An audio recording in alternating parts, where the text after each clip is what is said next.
So let me tell you something. One of my favorite shows on the CJAD 100 schedule is The Car Show. At the helm of The Car Show is our next guest, Lisa Christensen, and she is on the line. Lisa, welcome back to the program.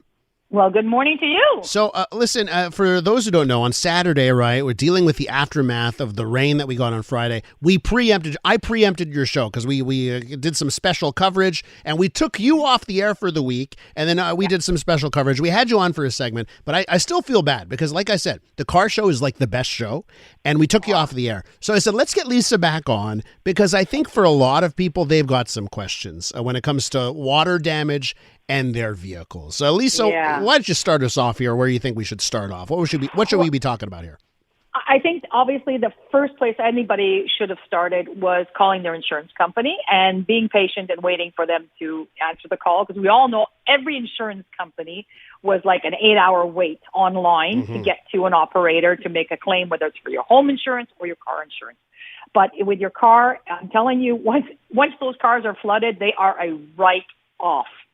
A write-off. And now we're just like, okay, well, there's 500 cars, 1,000 cars that are written off. Where are they going? Where are those cars going to end up? Well, most of them, believe it or not, because we all know that there's a lot of tricky business, right? Yes. They're going to exit Quebec, and they may end up someplace else. And those cars have to be sold, right, as for parts. But what happens if they end up in another part of the world where that's different? Their laws are different. Well, people that could get a car that is moisture damaged, there's a lot of ways of figuring it out, but most likely it'll take several months. And then you get into that situation, Elias, where you say, well, you got 30 days or you got 60 days or 90 days. And then it's like, what do I do? I've bought a car and I found out 6 months later I've got all these electrical problems that this car was actually a flooded car. And it wasn't claimed. So that's the thing. This is, and maybe part of the seedy underbelly at times when it comes to buying a used vehicle. So, and correct me if I'm wrong here, but my understanding is so the cars that are in Quebec, they'll be shipped somewhere else. But here's the other thing. Flooded, I've heard, and correct me if I'm wrong, I've heard that cars that get flooded in other parts of North America, they will end up in Quebec. We have to worry about the same thing happening in that maybe just Quebec, we are sometimes less strict on these things. Have you heard of that? Do you have to really be careful to not buy a car that suffered water damage? Well, you know what it is that if it was never claimed, how is an insurance company going to know that it was a flooded car? That's where it comes into being that gray zone. And we get that with cars that are severely damaged, accidented, where you get cars that are flooded or may have had an engine compartment bay fire. That's why a car inspection for any car you buy is so important, because you want to make sure you have a clean title. You can check when you have the serial number of the vehicle. You can check and see if there is what we call a recall letter with the manufacturer, and then you can find out through your insurance company, okay, look, I'm looking at this car. This is the serial number. Is it possible that this car is seen, because we all talk about Carfax, but experience has taught us that unless it was claimed, then you're not going to see anything on the Carfax. It's not been claimed.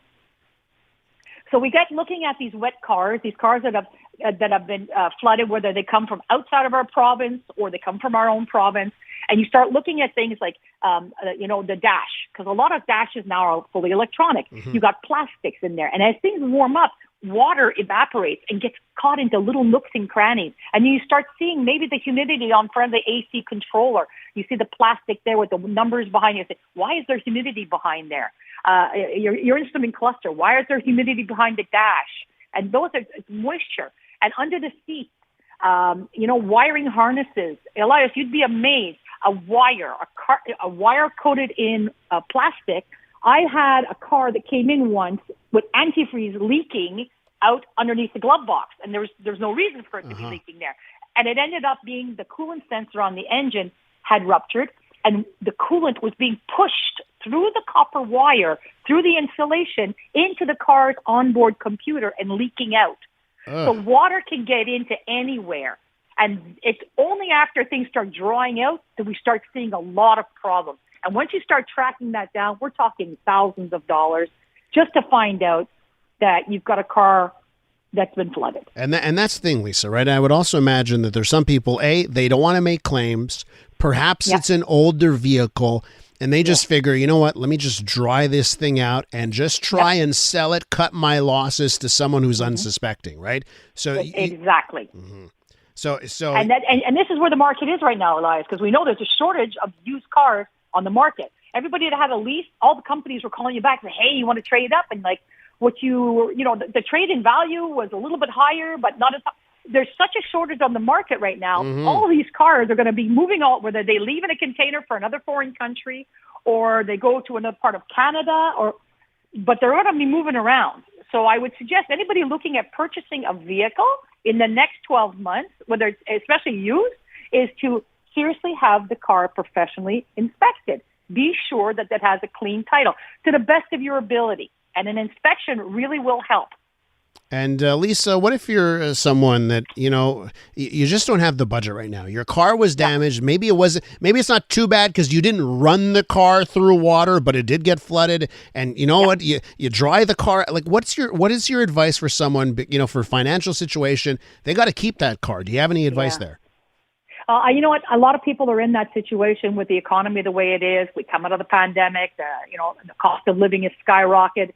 The best thing I could suggest to someone is, like, it's your personal vehicle and you're trying to salvage it. Maybe it wasn't completely like you have a few inches of water in it, just the floor, and the computers aren't underneath the seat, and et cetera, et cetera. Well, dry the car out, vacuum the car out with a shop vac, go and get it, the interior clean, sanitized, because you're talking about dirty water that can have tons of bacteria in it, which is dangerous for you because it'll dry up and get on the seat. So you air out the car, you drain out the car, you clean out, sanitize, and then now the work really begins. And that's where you have to start attacking moisture. Parking in the hot sun, let that car bake with the windows just a hair crack open so that you can see all the moisture that's going to collect on the inside. Then open the windows up, clean up everything again. This is going to be multiple times. Put towels down on the ground, and every night take them out, let them air out, put them back the next day to soak up some more, because you've got your underlay, you've got your carpeting that has a backing on it, so water's going to get trapped in between all those cracks. Make sure all of your doors, all the gutters, there's little holes under doors. Make sure they're all free so any moisture that's in there can also get out. And of course, you've got to look at cabin air filters to make sure they didn't get wet as well. So, Lisa, just to wrap up here, because you take questions on your show all hour long. I have one question from a listener, and they just want to know, how can they really find a trusted car inspection, right? So they want to get a full car inspection. They want to trust the person. Do you have any tips, advice there, recommendations perhaps on a good place for car inspections? Yeah. So I met a guy about 31 years ago named Andrew Bleakley. He was the recommended car inspector appraiser for the Automobile Protection Association. I got to see how he worked, and I have been recommending his services for over 31 years now. He's still accredited by the APA because he doesn't lift up the car, but he finds things that nobody else is going to find. And within 15 minutes, he can tell you if the car has been massive accidented, how many coats of paint on it, and as far as flooding damage can do. He can tell you all those things and more. And you can look him up, thecarinspector.com, Andrew Bleakley. That's who I would recommend people to, because he just really is, in my opinion, the best. And you can check with your CAA. Yep. See if they do inspections that can detail if a car was flooded or not. I don't have a lot of experience with them, but that doesn't mean that they're not just good. And you said thecarinspector.com, right? That's right. Andrew Bleakley. Wonderful. Lisa, it is always a pleasure catching up. Sorry for preempting you, and we'll catch you again on Saturday, okay? I'll do it back to you one day. You take care now. Lisa Christensen is host of The Car Show.